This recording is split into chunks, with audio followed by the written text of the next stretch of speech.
blessing to the ones that's vulnerable in my house. So sometimes I just gotta pray. So I just get it off or shake it off. I don't care what kind of school you work in. I don't care what kind of setting you work in, because you encounter kids more often than not that don't have no training than do have training. Oh, okay, let me keep going. Because there was this young man, little boy. He was maybe about 13 years old. I encountered him in my classroom. The little boy had a foul mouth, especially when he talked to women. I didn't have any problems with it because I was a man, and by that time his father had gotten him. And the thing is that we came to find out after repeated offenses, after repeated disciplinary issues that we had with the young man, the father finally came in to talk to the teachers. And what happened was the father told us, the father shared with us that when his son was a boy, his wife or his son's mother abused him, tied him to a piece of furniture, and beat him with a 2x4 stick of wood. Oh my God. Now, I'm not talking about a ruler. I done got hit with a ruler before. I done got hit with a yardstick before. I done got hit with a paddle before. I'm talking about a big old 2x4 plank of wood, 2 inches thick by 4 inches wide. And I don't know how long it was, but she beat him. And so what happened was, the very one that was supposed to be nurturing him was abusing him. Yeah. This is true. This is real life now. Antoine Fisher was a true story, but this is one I didn't got to encounter myself. See, the little boy's his mentality, his ideas about women were so warped that when he saw a female, he didn't know what to say. So he said all kind of crazy stuff about him, like all kind of crazy stuff he wanted to do to him. And he said used obscenities and used foul, obscene language, profane language. He got to be so bad we had to get him out of there. Had to put him in an alternative setting.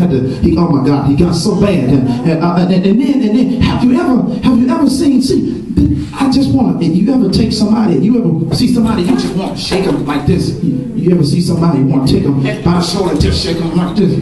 You know, it bothers me. It powers me when you go to the Walmart and you see young black mothers. These are the ones that see doing this. This is a tragedy. You see them at Walmart. Get your blanket on, and you just a bad blanket, and do the blanket. I can't stand your blanket. Your M the blanket, the F for blanket, and the B the blanket. Get your ugly blanket in the car. Can't stand it. I just want to take them, just shake them. Why are you talking to your child like that? The very one that's supposed to be shaping and molding your child in the direction that they should go is calling them out of their name and cursing them out. You just causing your child to live out a cursed life. Yeah. Because of the fact that you are implanting curse words into them. Oh my God. And then that's why now, see, y'all know, y'all pastor, let me tell y'all something. Y'all pastor ain't perfect. Every once in a while in the classroom, I get angry and the kids don't respond to me, tell them to be quiet. And every once in a while, I had to tell them to shut up. And I can see, there was an issue. See, some of y'all, every once in a while, there was once a time where I had to break up a few fights and I had to say a few things I didn't have no business saying because they didn't respond to regular language, because of the fact that these children are so programmed with foul language, that foul language is all they respond to. Yeah. It's a shame you can't talk civil to people anymore. That almost like civil language is not the language that they are accustomed to, because of the fact that they have been programmed with abusive language. Yeah. And so almost like if you want them to stop, they can be run over. You better stop your blanket. Yeah. Oh, boy. And you don't have to have it. And I shouldn't have did it, but I did it. I confess. I said some stuff I shouldn't have said. I done had to push them back. Cause see, that's the thing that they understand.